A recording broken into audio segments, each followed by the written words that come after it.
All right, hi. So this is the heart, the sheep heart, in an anatomical position. So here we have the superior portion of the heart and the inferior portion where the apex is. And then here's the posterior, and then here is the anterior. And then so this cut that we made here is the transverse cut. It's kind of like a bagel cut. And then in anatomical position, this is the right side right here. This is the right side, and this is the left side of the heart. So then you can see it up here, but in here, this is the left atria. It's in there, and then deep in there is the bicuspid valve in there. And then you can see it. You can barely see it in here, but up there is the right atria. It's up there, and there's also the tricuspid valve there. And then so here is the right ventricle, right there. And then here is the left ventricle. And then so the aorta is right here. And then it's this little gap here. And if you stick your probe through, you can see that it actually goes through the heart. It comes out on this side. So that's the aorta. And then here is the superior vena cava. Right here, actually.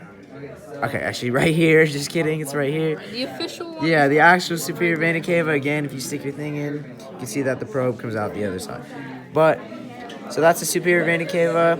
And the inferior vena cava is also right there, but it just comes out of the right ventricle, and then it leaves the heart. So, the pulmonary vein is right here, and it takes blood to the heart, and this is also the pulmonary trunk right here.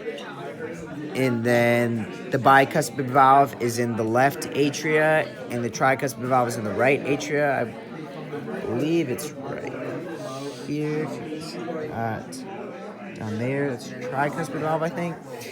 And then the pulmonary semilunar valve is, I believe it's what stops backflow when it goes to the lungs. So again, it's in the pulmonary trunk, it's in there. And then the aortic semilunar valve is by the aorta. It's also right here. It's a valve in there. And then the auricle is this kind of flap, this big flap right here.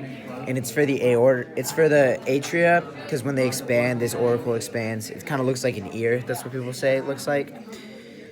And then the coronary sinus, so the atrioventricular septum separates the two atria. You can't really see it, but it's up there. It separates the two atria. And then the interventricular septum is what separates the two ventricles. It's kind of right here. It's pretty big here. But then, so the coronary arteries run along kind of the front of the heart, like here. And then the coronary veins run with them. And then on the back, under this layer of fat, there actually runs the coronary sinus, and it returns blood to the heart. And then so the myocardium is the muscle that works to, that's a muscle that kind of works in like pumping blood and stuff. And then, yeah, we're filming. Sorry about that.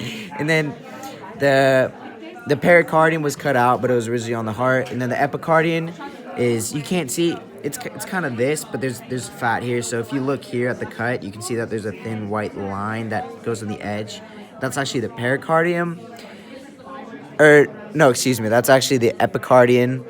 And then the endocardium is on the inside. It's this kind of shiny layer on the inside of the heart. It's all right here.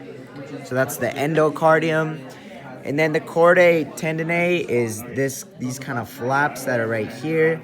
If you kind of pull on them, you can see that the atria kind of closes. So that's a way. Oh wait, so some of them are red, but if you kind of pull, you can see that it like works, because then it kind of pulls the atria in the top close. And then so they're connected to the papillary muscles, which are the kind of the white things at the end. And then again, the pulmonary arteries and the pulmonary trunk, which is right here. All right, thank you, Keon. Thank you.